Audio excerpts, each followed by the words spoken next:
The first time I read Dragon Ball was back in elementary school. At the time, my family didn't own a computer. There was no internet, and even watching TV was strictly limited.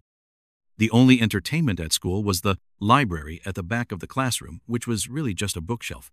Students were encouraged to bring books from home to share.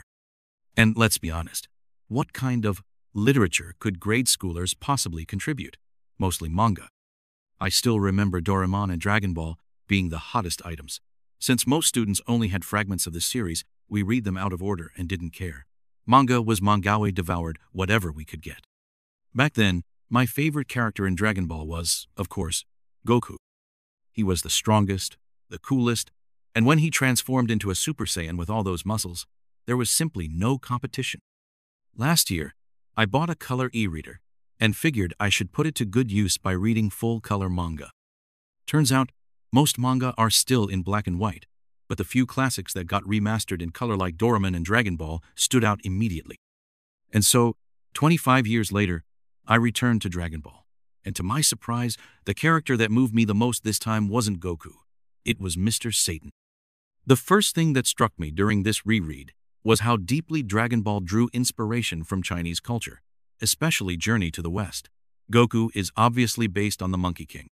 Tien and Oolong bear more than a passing resemblance to Erlang Shen and Piggsy. Chi-Chi and her father, that's Princess Ironfan and the Ox King. It's all there. Secondly, the characters in the original Dragon Ball were way more vivid and multidimensional than in the later Dragon Ball Z. Master Roshi was pervy but wise. Launch would literally change personalities when she sneezed. And Goku, naive and clueless about anything unrelated to martial arts, felt refreshingly unique.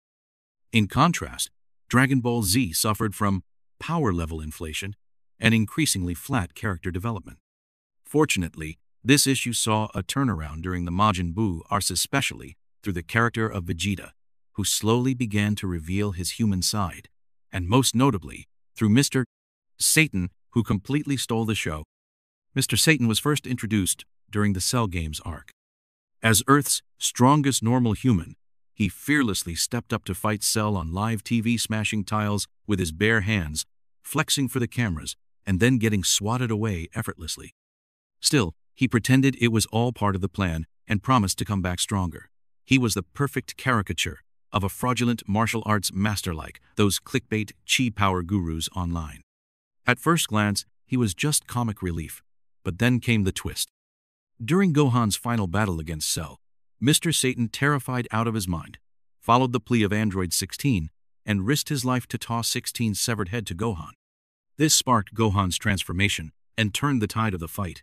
Without that single moment of courage, the Earth might have been doomed.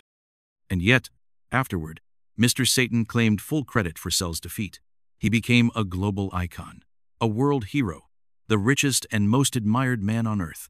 He even had a city named after him. You could say he strategically updated his resume and went on to build a brand around a complete lie. But just when you think he's a fraud and nothing more, the Majin Buu arc happens and Mr. Satan evolves again. This time, he tries to take down Majin Buu by poisoning his food and blowing him up with dynamite. Naturally, it all fails. But somehow, through his kindness and persistence, he actually befriends Buu. When thugs senselessly kill Buu's pet dog, Mr. Satan snaps and beats them to a pulp. His empathy, his anger, his humanity, they all feel real. This connection ends up being the very seed that leads Buu to eventually split, turn against his evil side, and fight for good. And Mr. Satan's greatest moment comes at the very end. During the final battle, in order to help Goku gather energy for the Spirit Bomb, Mr. Satan uses his fame and reputation to convince all of humanity to raise their hands and donate their energy.